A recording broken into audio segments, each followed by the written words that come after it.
안녕하십니까. 10월 4일 토요일 말씀 묵상 함께 시작하겠습니다. 오늘도 주님께서 우리를 붙들어 주시고 인도하시고 기쁘게 하시고 감사가 넘치게 하시는 그 은혜를 충만히 누리실 수 있기를 간절히 기도합니다. 오늘 본문은 창세기 45장 1절에서부터 10절까지 말씀이고요. 통독하실 말씀은 마태복음 10장과 11장입니다. 오늘 본문에서는 드디어 요셉이 자기 자신을 드러내고 결국 모든 갈등이 일단락되고 해소되는 모습을 볼 수 있는데요. 이걸 통해서 요셉 이야기의 가장 중요한 주제를 확인하고 우리는 과연 예수님처럼 요셉처럼 용서하는 사람으로서 세상의 구원을 증거하는 사람으로서 살아가고 있는지를 한번 확인해 볼 수 있었으면 좋겠습니다. 그럼 먼저 말씀을 보시겠습니다.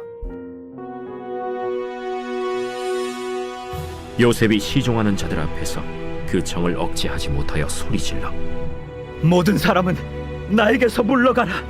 하고 그 형제들에게 자기를 알리니 그때 그와 함께한 다른 사람이 없었더라. 요셉이 큰 소리로 우니 애굽 사람에게 들리며 바로의 궁중에 들리더라. 요셉이 그 형들에게 이르되 나는 요셉이라. 내 아버지께서 아직 살아계시니이까? 형들이 그 앞에서 놀라서 대답하지 못하더라. 요셉이 형들에게 이르되 내게로 가까이 오소서. 그들이 가까이 가니 나는 당신들의 아우 요셉이니 당신들이 애굽의 판자라. 당신들이 나를 이곳에 팔았다고 해서 근심하지 마소서. 한탄하지 마소서. 하나님이 생명을 구원하시려고 나를 당신들보다 먼저 보내셨나이다. 이 땅에 2년 동안 흉년이 들었으나 아직 5년은 밭갈이도 못하고 추수도 못할지라. 하나님이 큰 구원으로 당신들의 생명을 보존하고 당신들의 후손을 세상에 두시려고 나를 당신들보다 먼저 보내셨느니, 그런즉 나를 이리로 보내니는 당신들이 아니요 하나님이시라. 하나님이 나를 바로에게 아버지로 삼으시고 그 온 집의 주로 삼으시며 애굽 온 땅의 통치자로 삼으셨나이다. 당신들은 속히 아버지께로 올라가서 아뢰기를, 아버지의 아들 요셉의 말에 하나님이 나를 애굽 전국의 주로 세우셨으니 지체 말고 내게로 내려오사 아버지의 아들들과 아버지의 손자들과 아버지의 양과 소와 모든 소유가 고센 땅에 머물며 나와 가깝게 하소서. 어제 본문에서 유다가 애굽의 총리라고 생각하는 그 요셉에게 하는 말을 통해서 이스라엘, 이 야곱의 가정 안에 있었던 모든 문제의 핵심이 해결되었음이 드러났습니다. 아버지 야곱은 베냐민을 포기함으로써 모든 아들들을 자기 아들들로 받아들이기로 결단을 한 셈이고요. 요셉을 노예로 팔았던 일을 주도한 유다는 그 아버지를 내 아버지라고 고백하면서 자기가 노예가 되기를 자처하죠. 즉 자기가 그 죗값을 치르겠다고 결단하면서 자기 자신을 2등 아들 취급했던 아버지를 아버지라고 받아들이는 모습을 보여줬지 않습니까? 결국 아버지가 회개했고 또한 그 형들이 회개한 셈이에요. 이걸 통해서 요셉은 그 가정에 있었던 모든 문제가 해결되었음을 확인한 셈이고요. 더 이상 자신의 정체를 숨길 이유가 없어진 거죠. 요셉이 시종하는 자들 앞에서 그 정을 억제하지 못하여 소리질러 모든 사람을 자기에게서 물러가게 합니다. 주위에 애굽 사람이 없게 했다는 이야기 아닙니까? 이거는 이제 더 이상 자기가 애굽의 총리가 아니라 그 형제들 중 하나라는 것을 보여주는 거예요. 그래서 그 형제들에게 자기를 알리고 그때에 그와 함께한 다른 사람이 없으므로 애굽의 총리라는 모든 지위를 다 떨치고 자신은 그 형제들 중 한 명이 된 거죠. 그런데 요셉이 큰 소리로 우니까 애굽 사람에게 그 소리가 들립니다. 바로의 궁중에 그 소리가 다 들렸다는 것은 이 사람은 분명 이스라엘 중 한 명일 뿐이지만 그 주위에 영향력을 미치고 있다는 것은 보여주고 있는 거예요. 애굽인들은 이스라엘 공동체에 속할 수 없으나 이스라엘은 애굽에 영향력을 끼치고 있음을 암시해 주는 겁니다. 요셉이 그 형들에게 이르되 나는 요셉이라. 내가 요셉이라고 밝히죠. 내 아버지께서 아직 살아 계시나이까. 형들이 그 앞에서 놀라서 대답을 하지를 못합니다. 여기서 내 아버지라는 표현이 참 의미심장합니다. 지금까지 요셉은 형들에게 그 아버지를 지칭하면서 너희 아버지, 히브리어로는 아비켐인데요. 여기서는 드디어 내 아버지라고 표현해요. 히브리어로는 아비입니다. 아비켐이 아니라 아비가 되면서 이제 한 아버지의 아들들, 형제임을 선언하고 있는 거예요. 그런데 이 요셉의 말에서 반복되고 있는 것을 우리가 살펴보아야 됩니다. 나는 요셉이라. 당신들의 아우 요셉이다 라는 말이 반복되고요. 그리고 당신들이 애굽에 팔았다. 당신들이 나를 이곳에 팔았다라는 것도 반복되고 있죠. 둘씩 반복됩니다. 그리고 내게로 가까이 오소서. 그들이 가까이 가니. 가까이 온다는 건 뭐예요? 내 얼굴을 정확히 보라는 얘기죠. 내가 요셉이 맞다라는 것을 확인해 주고 있는 겁니다. 즉 이렇게 나는 당신들이 애굽에 판 요셉이다라는 말이 2번 반복되고 여러분들이 가까이 와서 내 얼굴을 보시오라는 말을 통해서 확실하게 내가 요셉이다라는 것을 드러내 주고 있는 거죠. 그런데 이렇게 2번씩 반복해서 말하는 것은 증언의 의미를 가지거든요. 즉 재판정에서 나는 당신들이 애굽에 판 요셉이다라는 것을 2번 말한다면 곧 그들의 죄를 확증하고 그 형벌을 선언하는 의미라고 볼 수가 있을 것 같은데 그렇지 않습니까? 나는 요셉이다. 당신들이 아우 요셉이다. 당신들이 애굽에 팔았다. 당신들이 나를 이곳에 팔았다. 이런 말이 반복되고 내 얼굴을 봐라. 요셉이 맞지? 하는 정도가 되면 이제 이 형들에게는 형벌만이 남을 것 같은 느낌이란 말입니다. 그런데 놀랍게도 형벌을 확정하기 위한 말이 아니고 당신들이 나를 이곳에 팔았다고 해서 근심하지 마소서, 한탄하지 마소서, 하나님이 생명을 구원하시려고 나를 당신들보다 먼저 보내셨나이다. 자기에게 일어난 모든 일이 다 하나님의 섭리 안에 있었다라고 말하고 있는 거죠. 그러면서 생명을 구원하시려고 라는 말이 나오고 또 생명을 보존하고 라는 말이 또 반복해서 나와요. 요셉은 지금 내가 바로 당신들이 이 애굽에 판 요셉이다 라는 것을 확실하게 증언함과 동시에 그것을 가지고 저들을 책망하고 형벌을 가하려고 하는 것이 아니라 하나님께서 생명을 구원하고 보존하기 위해서 이렇게 하셨다라고 고백하고 있는 거예요. 지금 이 땅에 2년 동안 흉년이 들었으나 아직 5년은 밭갈이도 못하고 추수도 못하는 상황에 있습니다. 이 상황에서 생명이 살아날 수가 없는데 하나님이 큰 구원으로 하나님이 생명을 구원하시려고 어떻게 하셨다고요? 나를 당신들보다 먼저 보내셨나이다. 나를 당신들보다 먼저 보내셨습니다. 라고 고백을 해요. 역시 2번씩 반복함으로 말미암아 이것을 증언하고 내게 있었던 이 모든 일은 당신들의 잘못이 아닙니다. 당신들이 나를 애굽의 노예로 팔았지만 그것은 당신들의 책임이 아니라 하나님이 나를 이곳으로 인도하신 것이고 결과적으로는 하나님께서 나를 높이셨다고 고백을 하죠.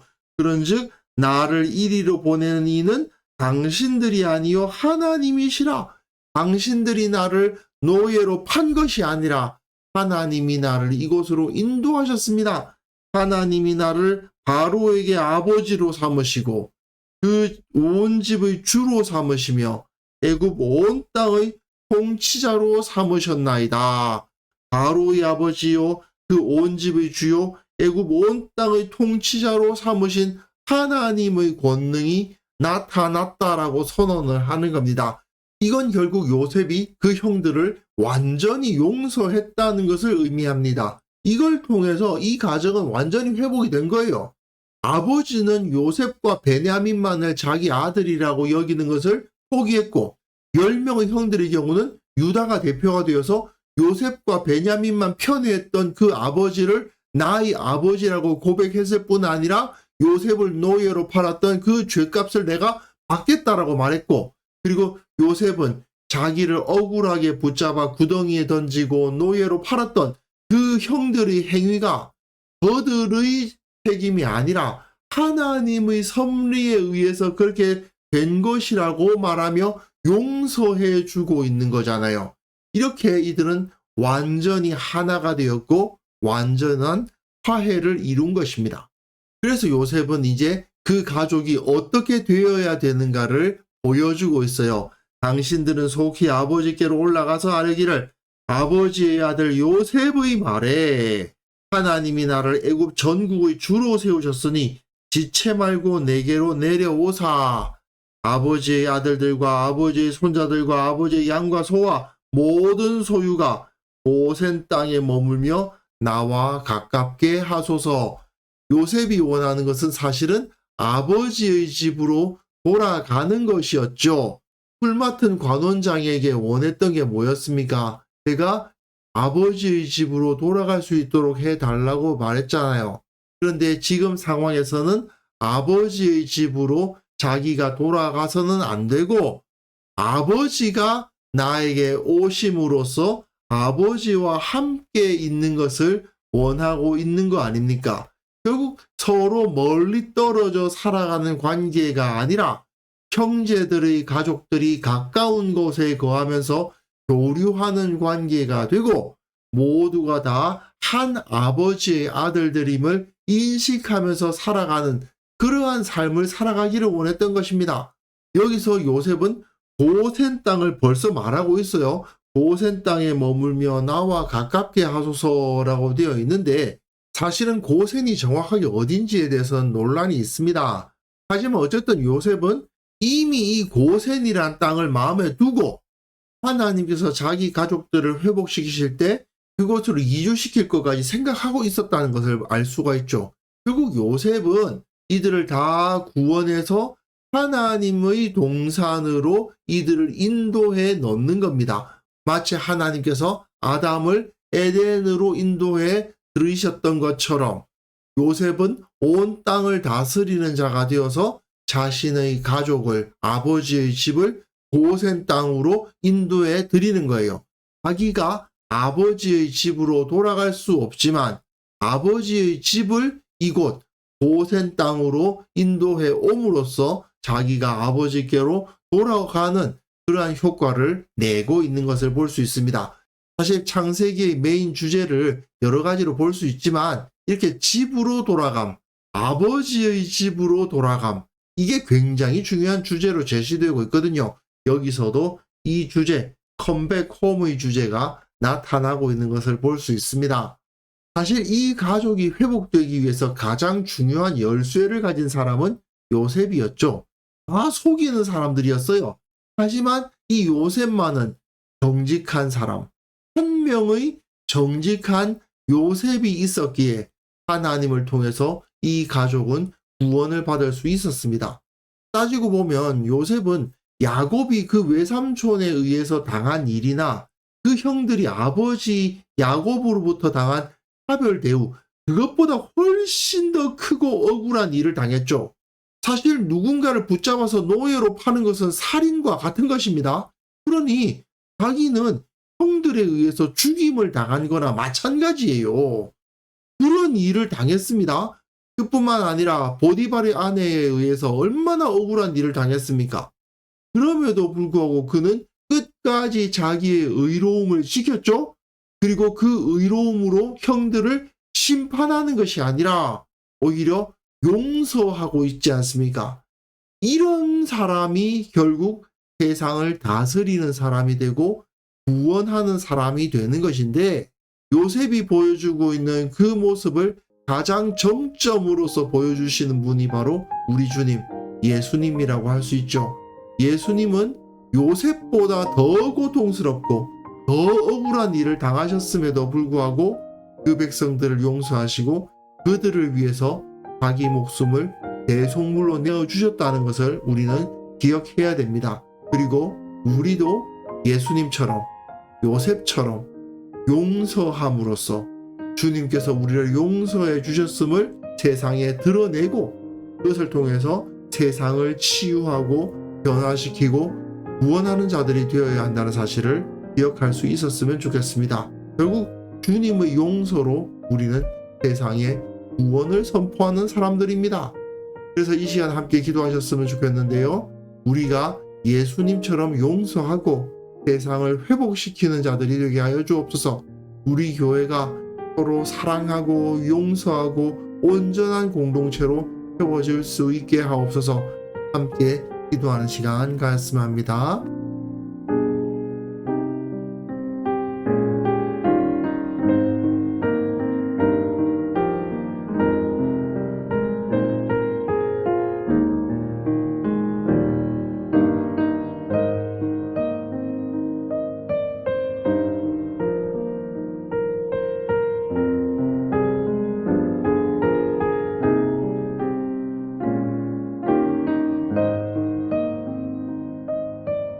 하나님 아버지, 우리가 주님처럼 용서를 실천하게 하시고 세상을 회복시키는 자들이 되게 하여 주옵소서.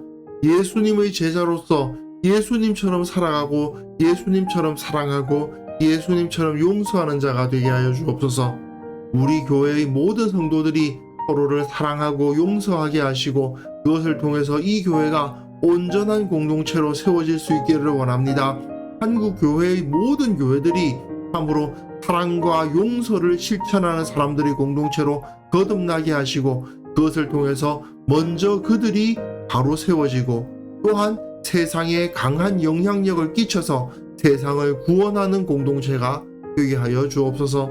특별히 내일 주님 앞에 거룩한 예배를 드릴 때 주님께서 그 예배 가운데 임재하시고 모든 성도들이 주님 앞에서 하나가 되게 하시고 주님의 은혜 안에서 온전히 영광을 돌리는 그런 시간이 될 수 있도록 주께서 은혜 위에 은혜를 허락하여 주옵소서. 오늘 하루 살아가는 그 모든 삶 가운데에서 주님의 모습만을 묵상할 수 있도록 도와주시고 주님께서 나를 이렇게 용서하셨는데 나는 과연 용서를 실천하고 있는가를 돌아보고 먼저 사랑하고 배려하고 축복하고 용서하는 삶을 살아가는 귀한 하루 보낼 수 있도록 도와주옵소서. 감사드리옵고 예수님의 이름으로 기도합니다. 아멘.